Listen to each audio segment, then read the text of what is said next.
এই প্রথম কোনো বিয়েবাড়িতে আমি শাড়ি পরে যাচ্ছি। জানো তো এবছরে একটাও কোনো বিয়েবাড়ি পাইনি, তাই একটা পেয়ে মন প্রাণ আত্মা দিয়ে একদম সেজে নিয়ে দেখো কি সুন্দর লাগছে না বিকেলটা। যাই হোক, এখন আমরা বাসে করে যাব 2.5 ঘন্টার মেলা দূরের জার্নি। আর এখন আমার মনে না একটু ভয় ভয় লাগছে, কারণ টক্সিক রিলেটিভদের সাথে দেখা হতে পারে।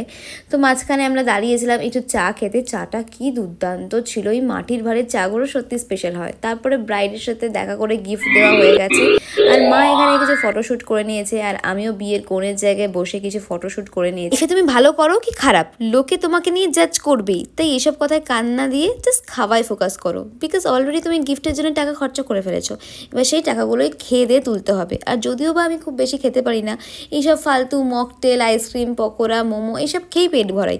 যাই হোক, কোণে এখন এখান থেকে সরে গেছে, আমি একটু ফটোশ্যুট করে নিই। বাবা শাড়িটা পরে এসছি, একটা ভালো ফটো তুলতেই হবে আমাকে।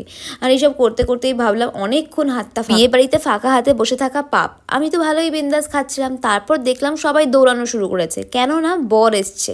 তাই বরকে দেখে সবাই বিনবিন করে বরের গাড়ির সামনে চলে গেছে। আর এদিকে আমি আমার মায়ের মাথাতে সে খাচ্ছিলাম। এবার বাড়ি যাওয়ার জন্য রিকোয়েস্টও করছিলাম, কারণ অনেকক্ষণ হয়ে গেছে এইসব জাবর জোবর পরে। আমার ফটো তোলা যেই হয়ে গেছে অমনি আমার বাড়ির কথা মনে পড়ে গেছে।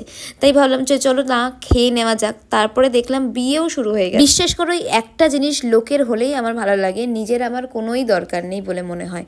আর লোকে বিয়ে করবে, তারা আমাকে ইনভাইট করবে, আমি সেজে গুজে খাবো, এটাই তো আসল মজা। যাই হোক, তুমি এখনো দেখো ভিডিওটাতে লাইক করোনি, ভিডিওটা শেষের দিকে চলে এসছে, তো তাড়াতাড়ি লাইকটা করো, নাচরা ভিডিওটা চলে যায়। এখন তাড়াতাড়ি করে লাস্ট আইসক্রিমটা নিয়ে নিই। আমার কি, যার বিয়ে তার টেনশন, আমি তো খালি খেতে এসছি।